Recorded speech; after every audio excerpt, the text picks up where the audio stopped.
森林里要举行1年1度的运动会，动物们兴奋极了。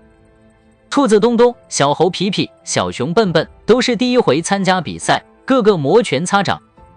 我要当第1名！东东拍拍胸口，那得看你有没有一口气跑完全程了。皮皮笑嘻嘻地说。第1项，跳远比赛，裁判山羊爷爷举起旗子，准备跳。东东使出全力跳了一跳，不远。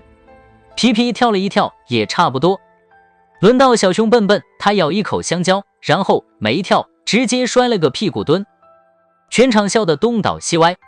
笨笨不好意思地挠一挠头，我只是想试一试香蕉能不能给我力量嘛。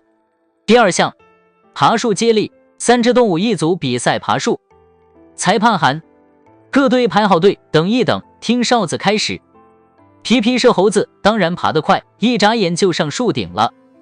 东东跟着试图追上，让我也试一试，但他爬了一半滑了下来，转一圈坐在地上说，太滑了，我放弃。笨笨慢吞吞爬上去，边爬边吃了一根树枝上的一串葡萄，还对下面喊，这比赛不错，可以边吃边玩。最后1项，走独木桥，这次要考验平衡感，每人只能走1次，掉下去就算失败。山羊爷爷说。笨笨试着走了1步，又是一屁股坐下。东东小心翼翼地走到中间，想快点过去，结果晃了一晃也掉下来了。只有皮皮一步一脚印地走完整个桥，还对大家说，成功靠的不是跳得高，是一心一意地走好每一步。山羊爷爷说，虽然只有皮皮完成了所有项目，但大家都很棒，你们今天都学会了勇敢和坚持。笨笨举手问，那我到底得了第几名？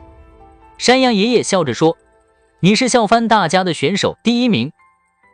大家听了哈哈大笑，森林里传出一阵阵欢笑声，比赢了比赛还开心。